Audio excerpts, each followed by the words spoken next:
కడప జిల్లా మండల కేంద్రమైన సిద్ధవటం మిట్ట ప్రాంతంలో శనివారం సాయంత్రం చిరుత కనిపించడంతో కేకలు వేయడం వలన అడవిలోకి పారిపోయిందని పెద్దలకు తెలిపారు.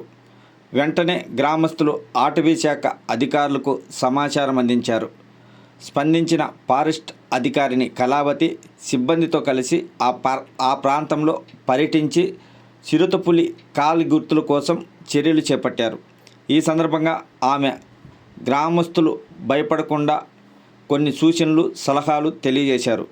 వన్యప్రాణి కనపడితే పొదల మాటన ఉండకూడదని, ప్రతి ఒక్కరూ కట్టెలు చేత పట్టుకోవాలని సూచించారు.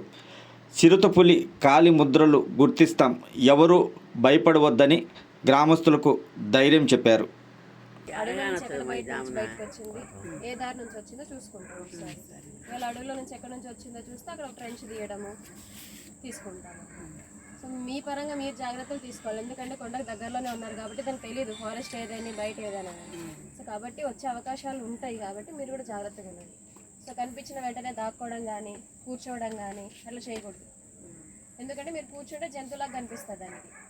కొంతమంది పొదల వెనకల వెళ్ళి దాక్కోవడం, చెట్ల వెనకల దాక్కోవడం ఇట్లా చేస్తారు కదా, అట్లా చేయకూడదు ఎప్పుడే కానీ, ఎందుకంటే అది జంతువు అనుకొని దాడి చేస్తుంది. ఎప్పుడన్నా కానీ నిలబడే ఉండాలి, వీలైతే ఒక కట్టి పట్టుకొని ఉండాలి. ఎప్పుడైనా కనిపించినా మీకు ముందు జాగ్రత్తగా చెప్తున్నాను. ఏ మనోజ్, నువ్వు కూడా దాక్కోవడం పరిగెత్తడం అట్లా చేయకూడదు, సరేనా? నువ్వు అనిమల్ అనుకొని నేను అటాక్ చేస్తున్నాను. నువ్వు చిన్నగా ఉంటావు కాబట్టి నీకు వీలైనంత వరకు పొడువుగా కట్టి, నీ దగ్గర ఎంత చిన్న కట్టి ఉందనుకో పైకి ఇట్లా పట్టుకో. సో కాబట్టి నువ్వు అంత పెద్ద జంతువుని అనుకొని అది నేను అటాక్ చేయదు, అంటే నేను దాన్ని అటాక్ చేసే కెపాసిటీ నాకు లేదనుకొని అది వెళ్ళిపోతుంది. అట్లీస్ట్ నీ దగ్గర కట్టి లేకపోయినా చెయ్యి ఎత్తి పెట్టుకో, అంతేనా? అంతేగాని కూర్చోవడం కానీ ఇట్లా పొదల వెనకలు దాక్కోవడం కానీ అట్లా చేయకూడదు.